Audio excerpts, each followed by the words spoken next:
ತನಿಖೆಯನ್ನ ಶುರು ಮಾಡುತ್ತೆ 26 ಜನರ ಹತ್ಯೆ ಬಗ್ಗೆ ತನಿಖೆಯನ್ನ ಆರಂಭಿಸಿದೆ ಎನ್ಐಎ. ಪಹಲ್ಗಾಮ್ನ ಘಟನಾ ಸ್ಥಳದಲ್ಲಿರುವಂತಹ ಎನ್ಐಎ ತಂಡ ಉಗ್ರರ ದಾಳಿಯ ಬಗ್ಗೆ ಈಗಾಗಲೇ ಹಲವು ಸಾಕ್ಷ್ಯಗಳನ್ನು ಸಂಗ್ರಹಿಸಲಾಗಿದೆ. ದಾಳಿಯ ಪ್ರತ್ಯಕ್ಷದರ್ಶಿಗಳ ವಿಚಾರಣೆಯನ್ನು ಕೂಡ ನಡೆಸಿದೆ ಎನ್ಐಎ. ಉಗ್ರರ ದಾಳಿಯ ಕ್ಷಣದ ಮಾಹಿತಿಯನ್ನ ಸಂಗ್ರಹಿಸಲಾಗ್ತಾ ಇದೆ. ಉಗ್ರರ ಪ್ರವೇಶ, ನಿರ್ಗಮನ ಇದರ ಬಗ್ಗೆಯೂ ಕೂಡ ಮಾಹಿತಿಗಳನ್ನು ಕಲೆ ಹಾಕಲಾಗಿದೆ. ಎನ್ಐಎ ಅಧಿಕಾರಿಗಳಿಗೆ ಕೆಲ ಪ್ರಮುಖ ಸಾಕ್ಷಿಗಳು ಲಭ್ಯವಾಗಿದೆ ಅನ್ನೋದ್ರ ಬಗ್ಗೆ ಕೂಡ ಮಾಹಿತಿ ಸಿಗ್ತಾ ಇದೆ.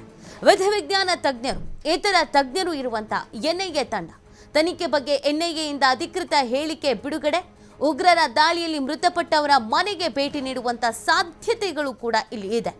ದಾಳಿ ಮಾಡಿದ ಉಗ್ರರ ಬಗ್ಗೆ ಮಾಹಿತಿಯನ್ನು ಸಂಗ್ರಹಿಸೋಕೆ ಭೇಟಿಯನ್ನ ನೀಡಬಹುದು. ನೋಡಿ, ಈಗಾಗಲೇ ಘಟನಾ ನಡೆದಂಥ ಸ್ಥಳಕ್ಕೆ ಭೇಟಿಯನ್ನು ಕೊಡಲಾಗಿದೆ. ಅಧಿಕೃತವಾದಂಥ ಮಾಹಿತಿಯನ್ನು ಎನ್ಐಎ ಪ್ರೆಸ್ ನೋಟನ್ನು ರಿಲೀಸ್ ಮಾಡಿರುವುದನ್ನು ನೀವು ಗಮನಿಸ್ತಾ ಇದ್ದೀರಾ.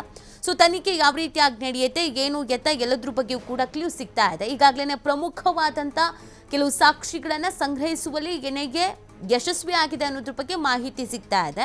ಅದರ ಜೊತೆಗೆ ಈ ಅಟ್ಯಾಕ್ ಆಯ್ತಲ್ಲ, ಈ ಅಟ್ಯಾಕ್ ಕರೆಕ್ಟಾಗಿ ಎಷ್ಟೊತ್ತಿಗಾಯಿತು, ಎಷ್ಟೊತ್ತಿಗೆ ಉಗ್ರರು ಬಂದರು, ಎಷ್ಟೊತ್ತಿಗೆ ಹೋದರು, ಎಲ್ಲಿಂದ ಬಂದರು, ಎಲ್ಲಿಂದ ಹೋದರು, ಎಷ್ಟು ಹೊತ್ತುಗಳ ಕಾಲ ಇಲ್ಲಿದ್ದರು, ಜನರ ಜೊತೆ ಜನರಂತೆ ಬೆರ್ತಿದ್ರ ಅಥವಾ ಬಂದಿದ ತಕ್ಷಣ ಅಟ್ಯಾಕ್ ಮಾಡಿದ್ರ, ಎಷ್ಟು ಜನ ಟಾರ್ಗೆಟ್ ಮಾಡಿದ್ರು, ಎಷ್ಟು ಜನನ ಬಿಟ್ಟರು, ಯಾವ ರೀತಿಯಾಗಿ ಮಾತನಾಡಿದ್ರು, ಏನೇನು ಮಾತಾಡಿದ್ರು, ಇದೆಲ್ಲವೂ ಕೂಡ ತನಿಖೆಯ ಒಂದು ಭಾಗ ಆಗಿರುತ್ತೆ. ಹಾಗಾಗಿ ಇದೆಲ್ಲವನ್ನು ಕೂಡ ತನಿಖೆ ಮಾಡಲಾಗುತ್ತೆ. ಇನ್ನೊಂದು ಇಲ್ಲಿ ಮೃತಪಟ್ಟರಲ್ಲ ಅವರ ನಿವಾಸಗಳಿಗೂ ಕೂಡ ಭೇಟಿಯನ್ನು ಕೊಡಲಾಗುತ್ತೆ. ಕಾರಣ ಲೈವ್ ಆಗಿ ನೋಡಿದವರು ಇದ್ದಾರೆ. ಈಗ ನೋಡಿ, ನಮ್ಮ ಕರ್ನಾಟಕದೇ ಬಂದರೆ ಪಾಪ ಅವರ ಹೆಂಡತಿ ವಿಚಾರಗಳನ್ನು ತಿಳಿಸ್ತಾ ಇದ್ರು, ಮಗ ಎಲ್ಲ ವಿಚಾರವನ್ನು ತಿಳಿಸ್ತಾ ಇದ್ರು.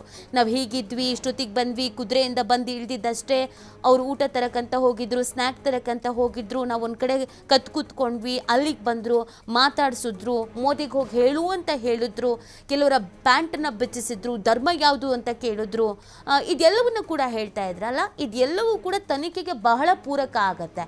ಸೊ ಹಾಗಾಗಿ ಅವ್ರಗಳ ಮನೆಗೂ ಕೂಡ ಭೇಟಿಯನ್ನು ಕೊಟ್ಟು ತನಿಖೆಯನ್ನು ನಡೆಸುವಂಥ ಸಾಧ್ಯತೆಗಳು ಇದೆ ಅನ್ನೋದ್ರ ಬಗ್ಗೆ ಮಾಹಿತಿ ಸಿಗ್ತಾ ಇದೆ. ಎಷ್ಟು ಜನ ಇದರಲ್ಲಿ ಭಾಗ್ಯ ಆಗಿದ್ರು, ಸ್ಥಳೀಯರ ಕುಮ್ಮಕ್ಕಿದೆ, ಸ್ಥಳೀಯರು ಕೂಡ ಸಾಥ್ ನೀಡಿದ್ದಾರೆ, ಸ್ಥಳೀಯರು ಕೂಡ ಇದಕ್ಕೆ ಕಾರಣ ಅನ್ನೋದನ್ನು ಏನು ಹೇಳ್ತಾ ಇದ್ರು ಅದು ಕೂಡ ಈಗ ತನಿಖೆಯಲ್ಲಿ ಬಹಿರಂಗ ಆಗತ್ತೆ. ಸೊ ಇವರು ಇಷ್ಟು ಸಲೀಸಾಗಿ ಇಲ್ಲಿಗೆ ಬರೋದಕ್ಕೆ ಹೇಗೆ ಸಾಧ್ಯ ಆಯಿತು, ಈ ಪ್ಲೇಸಸ್ಸನ್ನೇ ಯಾಕೆ ಟಾರ್ಗೆಟ್ ಮಾಡಿದ್ರು, ಎಷ್ಟು ದಿನದಿಂದ ಸ್ಕೆಚ್ ಹಾಕಿದ್ರು, ಯಾರ್ಯಾರು ಇದರಲ್ಲಿ ಭಾಗ್ಯ ಆಗಿದ್ದಾರೆ, ಏನು ಉದ್ದೇಶ ಆಗಿತ್ತು, ಯಾವ ಸಂಘಟನೆ ಮಾಡಿದೆ, ಇದೆಲ್ಲವೂ ಕೂಡ ಬಹಳ ಮುಖ್ಯ ಆಗುತ್ತೆ. ಅದೆಲ್ಲವೂ ಕೂಡ ಇದೀಗ ತನಿಖೆಯನ್ನು ಮಾಡಲಾಗತ್ತೆ. ಈ ದಾಳಿಯ ಪ್ರತ್ಯಕ್ಷದರ್ಶಿಗಳು ಅನೇಕರಿದ್ದಾರೆ, ಸ್ಥಳೀಯರೇ ಅನೇಕರು ಪ್ರತ್ಯಕ್ಷದರ್ಶಿಗಳು ಇದ್ದಾರೆ, ಕೆಲವರು ಸೇವ್ ಮಾಡಿದವರು ಕೂಡ ಇದ್ದಾರೆ, ಬಹುದೂರಗಳಿಂದ ತಮ್ಮ ಭುಜದ ಮೇಲೆ ಹೊತ್ಕೊಂಡು ಬಂದು ಕೆಲವರನ್ನು ಸೇವ್ ಮಾಡಿದ್ದಾರೆ.